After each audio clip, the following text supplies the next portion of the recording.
Neon.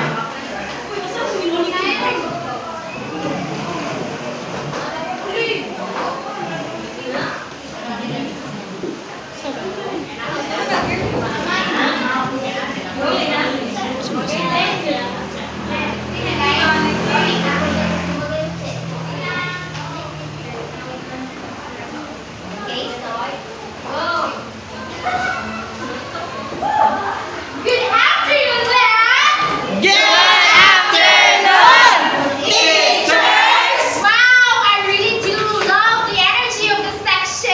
Thank you, teacher. Let me introduce myself first. I am Teacher Mary, and together with me are my co-teachers. Teachers, kindly introduce yourselves. I am teacher Irish, but you can call me teacher I. I am teacher Jazz. I am teacher Ann. I am teacher Joy. And I am teacher Luis. And we are your teachers for today. Alright, so before anything else, before we proceed with our learning, we will have to acknowledge the presence of the Lord first. May I have, or kindly, I ask you, the beautiful person in front, to come here in front to lead a prayer. Crystal, come here. Yes, we are.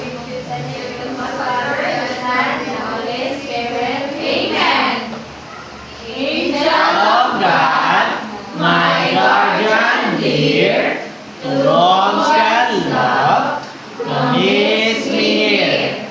Ever this day, be at my side, to light and guard, to rule and guide. Amen.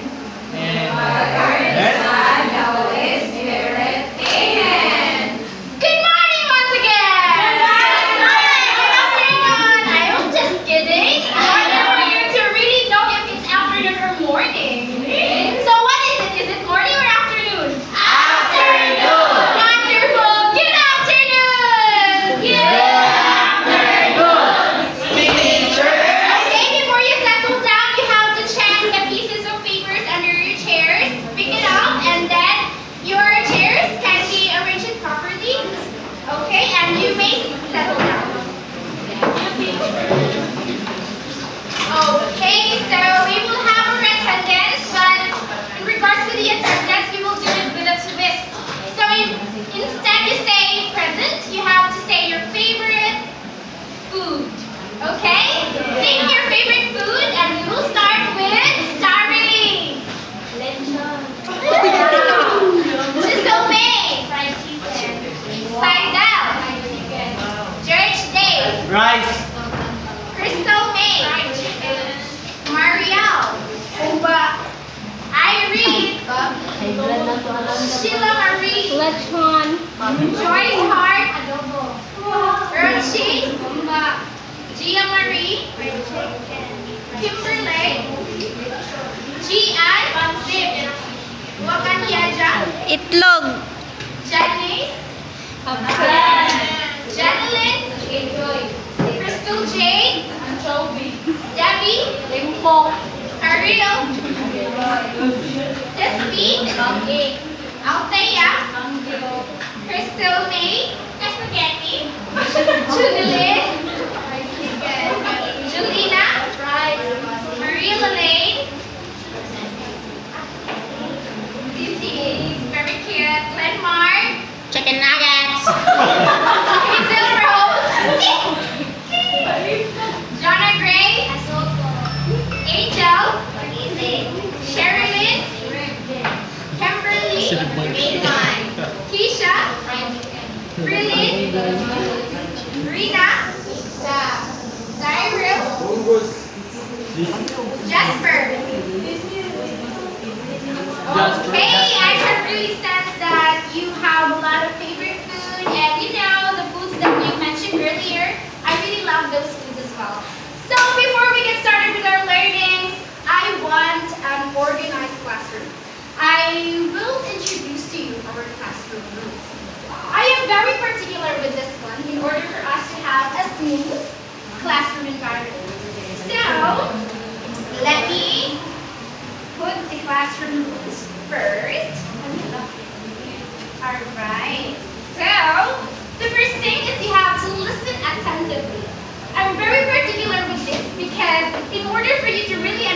on learning is you have to listen, right? If someone is speaking here in front, especially me, your teacher, you have to listen. And if your classmate is speaking, you also have to listen. And now, always follow instructions. Later on, we will have a lot of activities to do. And in order for you to really, participate well or to participate smoothly, you have to follow those instructions or the instructions that we will give you later on.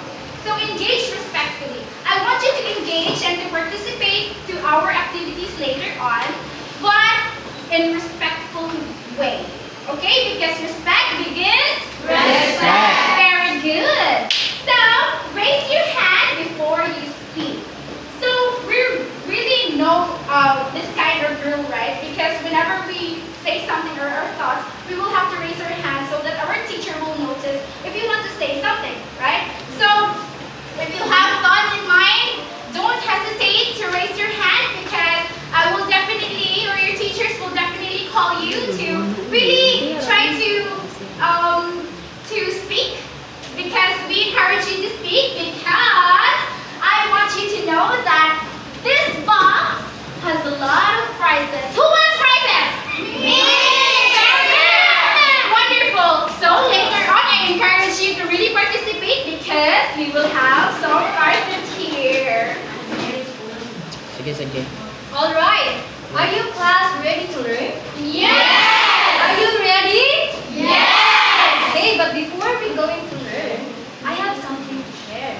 So, a long time ago, there are a very, very cute animal called panda.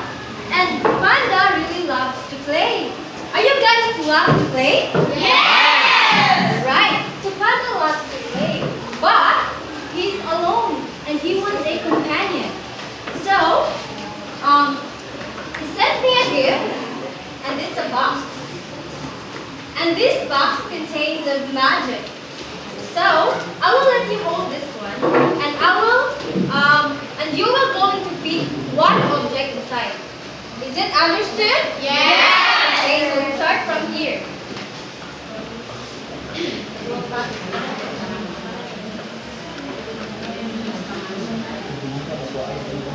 Make it quick.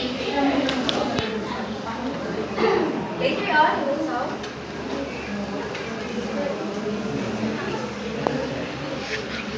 Alright, let's wait for others to receive.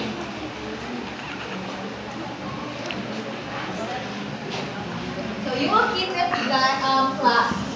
So, Panda wants me to keep that gift, so you all need to keep that one also because it's a gift from Panda.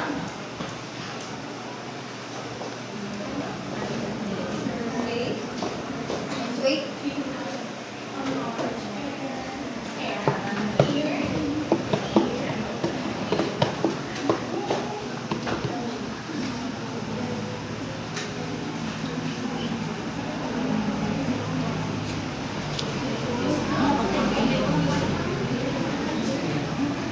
Okay, by the way, class, how is your day today?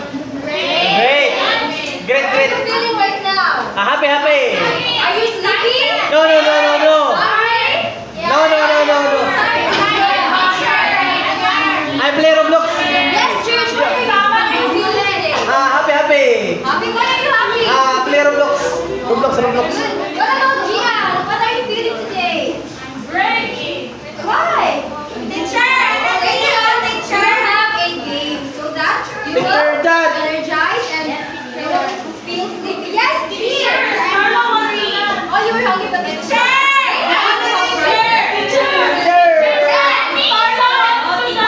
Okay, so you know. Yes, so is everyone received a gift now? Okay, so can I know first who received the the circle and the square object? Okay. Can you raise your hand? Circle and square shape. Okay. I only ask the square and circle. So can you raise your hand properly? Okay. So you class are going to play first. What about the rectangle and the triangle? Can you raise your hand? Okay, you class are going to play after them. So, Panda Kong is a stop dance with a twist. With a twist because if I was going to play a music here and you're going to dance, right? But instead of dance, you are going to perform what I say. So like for example, I am going to play here in music and then I will going to say, you do running, so you will do running. And then when I stop the music, you will grab this cup here with a chocolate.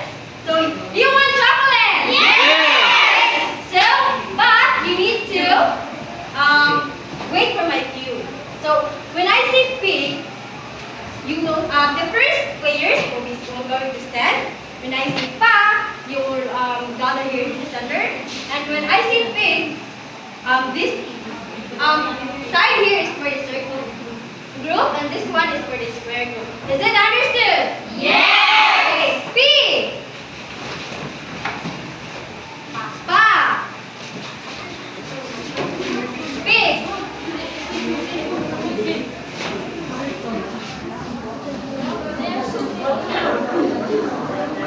Okay?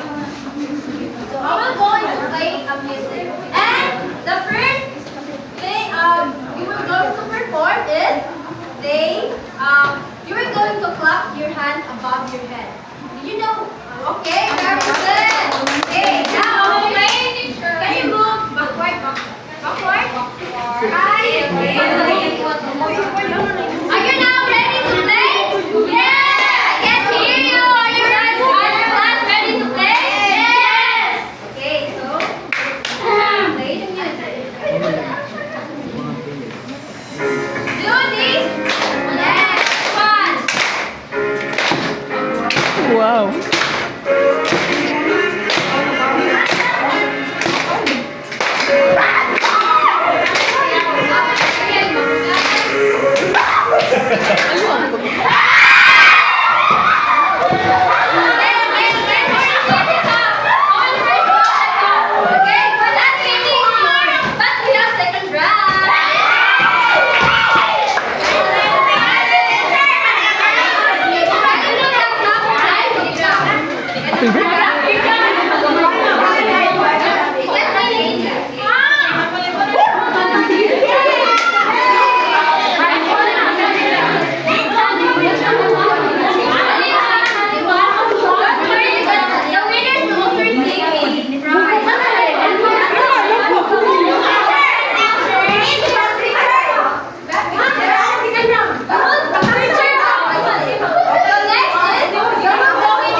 Okay.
that teacher Irish mentioned earlier. Teacher! Walking teacher.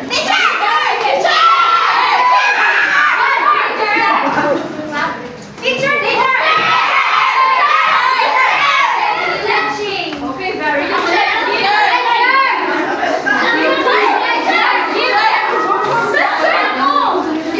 Okay?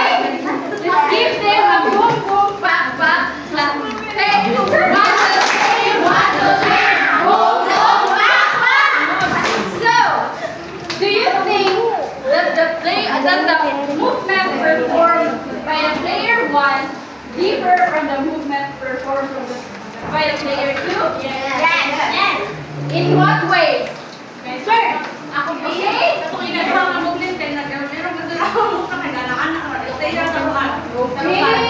Giselle has a good point. So let's give Giselle a boom boom back back clap.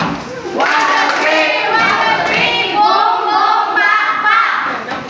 Okay, so before we delve to our main lesson, at the end of this, you will be able to identify and demonstrate the different movement skills through engaging activities, and you are going to appreciate its importance in our daily life. Am I clear? Yes. Okay, so our topic for today is about movement skills. And movement skills have different types. So first, we have locomotor skills. So kindly read class. Locomotor skills. Movement that involve moving from one place to another. Examples: walking, running, and jumping. Okay, so locomotor skills, it is a movement that involves moving from one point to another. So, example is walking. So, watch me as I walk. Am I moving from one point to another? And what? I'm sorry? Okay, it goes like this.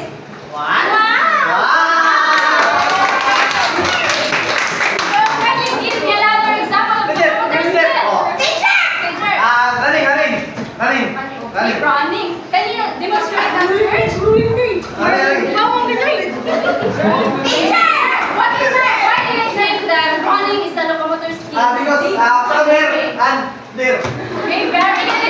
Let's give me your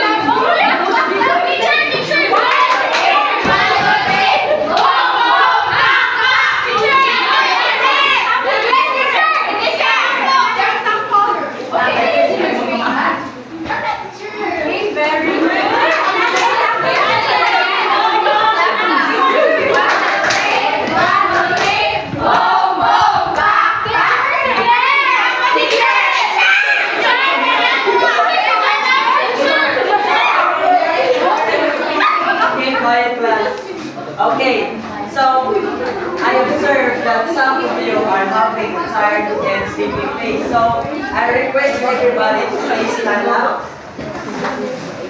And let's shake our hands like this. Then stretch our arms. Then bend our body. Then swing our arms. So, thank you. So, please sit down. So, are you all good? Yes! Okay, so since all of you are good, so let's proceed to our discussion. So, does those movements are related to our discussion for today? Yes! Okay, very good. So, what do you think is those movements are for? Yes, Kimberly. To stretch our body, teacher. Yes, very good. Yes, Len. Okay, very good. So, those movements are parts of our discussion for today. So, those movements are non-locomotor movements. So, when we say non-locomotor movements, these are the skills that are being performed without traveling. So, for example, when we do stretchings like we do earlier, so we stretch our arms like this without traveling or moving from one place to another, right? Yes. Okay, very good. So, can you give me another example of hand movement? Yes, Giselle? So, can you name what kind of movement is that? Moving my hips. Okay, very good. So another. Ethan? Okay, very good. So, those movements are examples of non-locomotor movements. Okay? Yes. Yes. Okay, very good. So, I have here a question. So, can you give or can you name another movement skills for locomotor? Yes, locomotor skills. Yes, Shelly. Running. Okay, very good. So, running is an example of locomotor skills which it is involved in running from one place to another. So, what about non-locomotor skills? Another hand is starting it. Yes, very good. So, pisting is an example of non-locomotor skills. So, how about manipulative skills?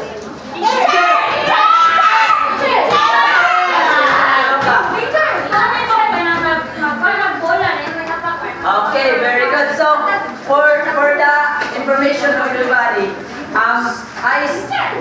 there's another one movement skills that we should all know. So, these skills are manipulative skills. So, manipulative skills are movements involving the control of an object. So, for example, I have here a ball.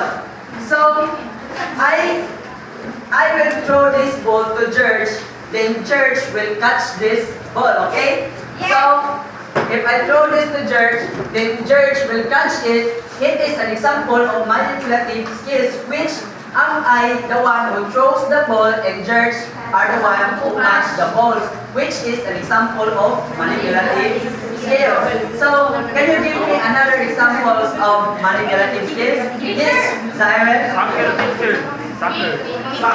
Soccer. Yes, soccer. Soccer is an example of manipulative skills where the players or the person is kicking the ball like this.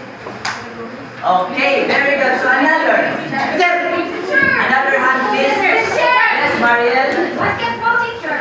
So what movement skills does in basketball involve? Yes, throwing or shooting the ball. It is an example of manipulative object or manipulative skills. Okay, very good. So I have another question. So in what ways can developing movement skills helps us in improving our physical health and overall well-being? Yes, Roka? Teacher, para simple na pagkay, ano control yung movement, hindi ka override. Okay, very good. So,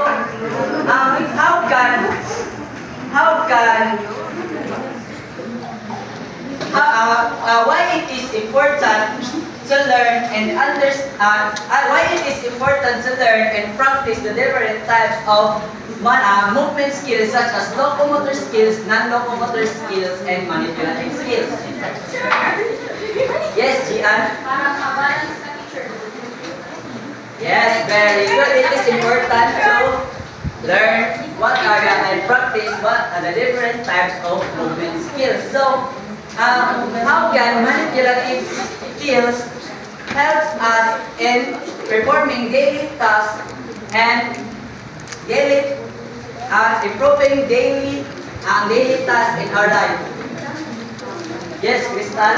For example, teacher, you're washing, then the plastic and so just touch it. Yes, very good. So, by touching it, you perform manipulative skills. Okay, so since you all understand the different types of movement skills. So let's give ourselves a round of applause.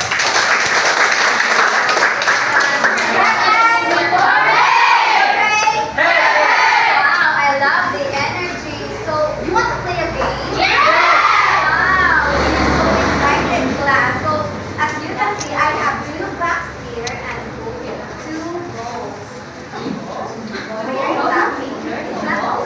This clock is two balls. So, these two are belongs to you. Later on, I will group you into two groups. But before that, for us to have an organized activity, let me announce the mechanics first, okay? Is that clear? Yes! Okay, very good. So the first thing that you need to do is your group will going to form a straight line here. Group 2 will stay there and group 2 will stay there. But, okay, will stay there. And I don't want you to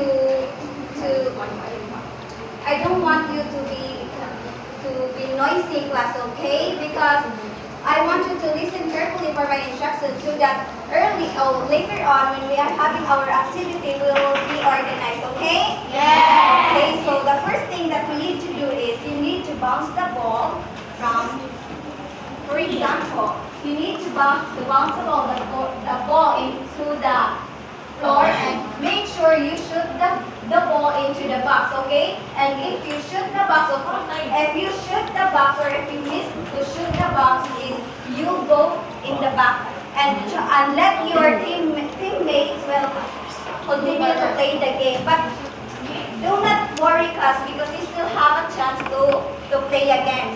Because and if you shoot the ball here in the box, you will go here in front and pick a word here and you will place it here. If where you think belong is. For example, you pick running. So where do you think running belongs? It's right. Is that clear? Okay, very good. So before we start, I want you to sit down properly. Just like this, teacher? Yes. And count yourselves into two. Let's start here.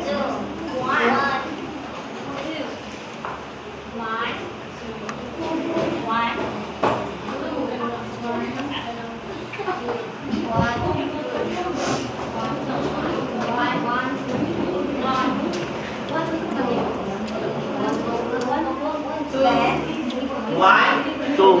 2. 1, 1, 2. What is the last number again, class? 1.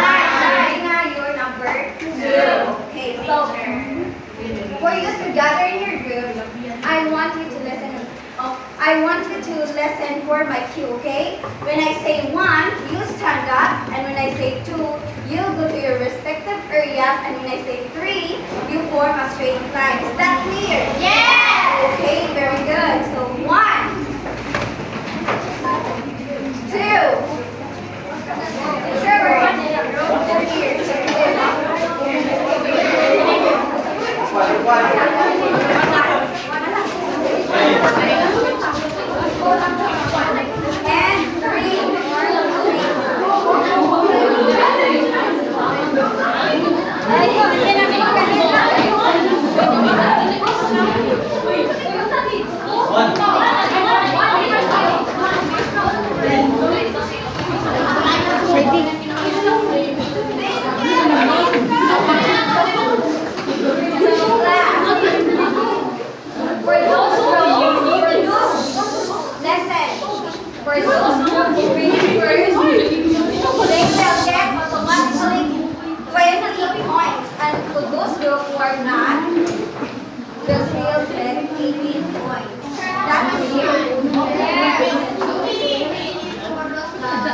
You can only paste the word here if you can shoot the ball in the back. Yes, and I give you 10 minutes, and I'll give you 10 minutes to finish these words. And if you cannot finish, you'll receive 18 points. And for those who finish, you'll receive 20 points. Is that clear? Yes! Very good. So, let me set the timer first. Timer starts now.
Guys,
manipulative skills improve teammates and coordination.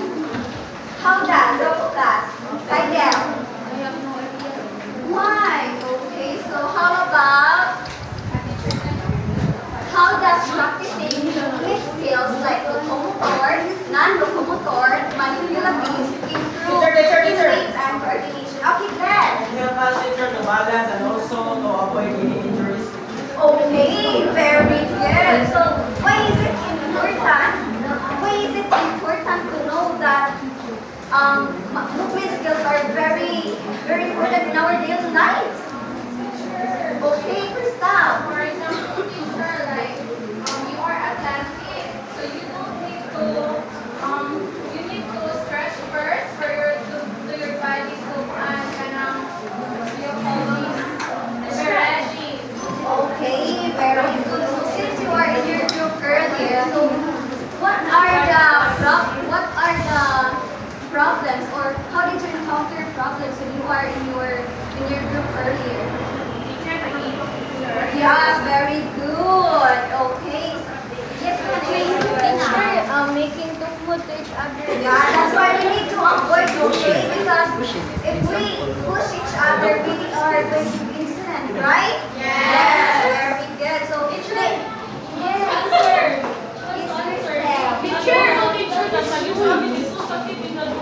It's don't shout class, okay? Because it damages your eardrums. It's so ouchy, right? Yes. So, yes. Inserting and rotating.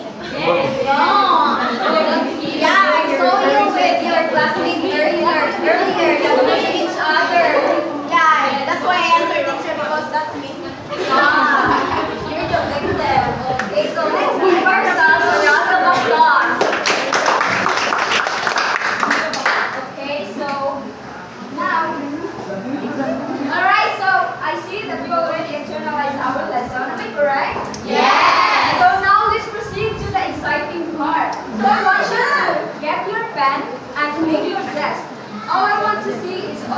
pen on your desk. Can you please do it, class? Yes. We don't have pen. So we have all pen.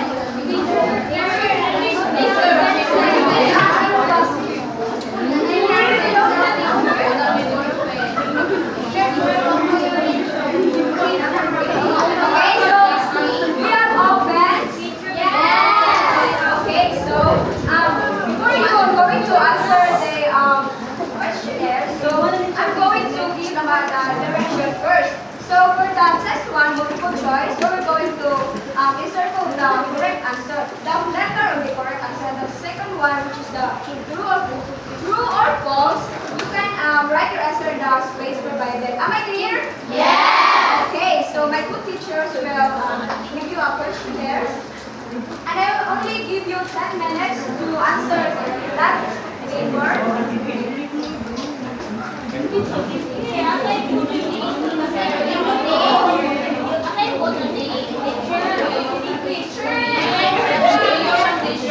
Okay, so right here, okay, make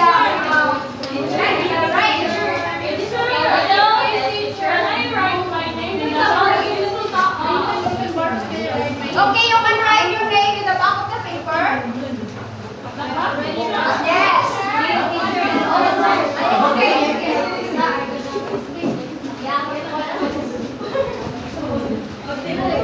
Okay, so your timer starts now. Class, please lower your voice and don't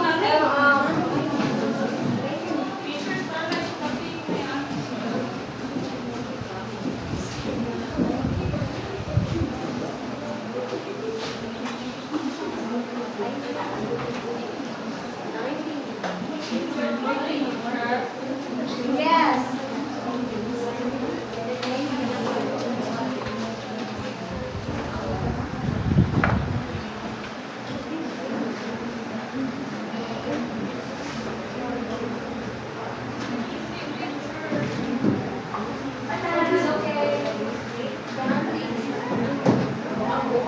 Teacher! Yes! What's the problem? Walang silere, right?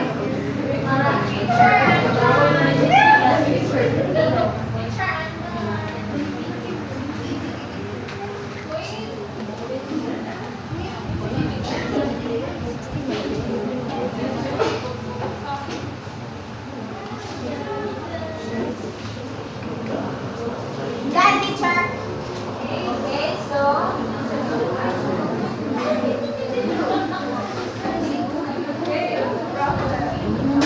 class, lower your voice because not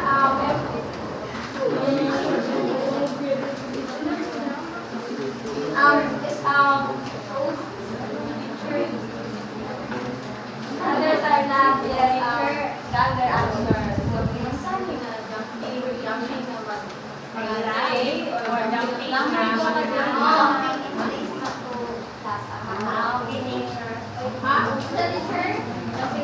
Jumping in place also on the motor.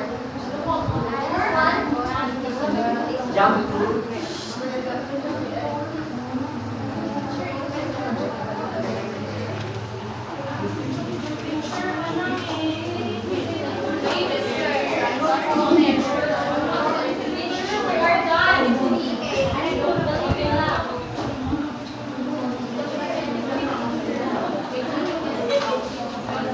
are you done answering, class? Yes!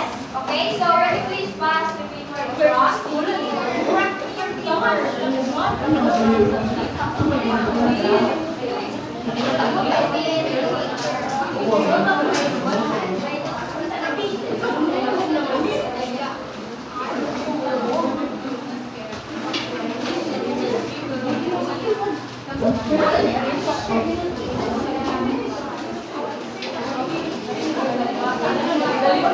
Okay, so everybody, eyes on me. Eyes on you!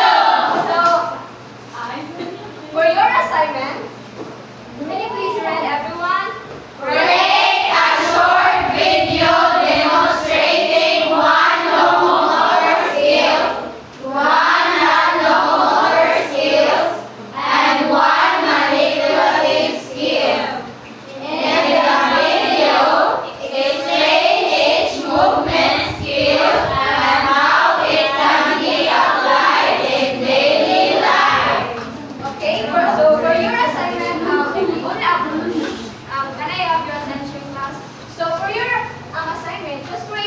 short video contains movement skills, which is the locomotor and the non-locomotor, and the manipulative skills. So, in only 3 to 5 minutes, you can send it in our Google Classroom. Okay? Am I clear with my instruction? Yes! Okay. Alright, I hope everyone learned a lesson for today. And I hope that you will not gonna bring this lesson not just for today, but in the long run as well. So let's keep on learning, everyone. So now, kindly stand up because we will have our prayer.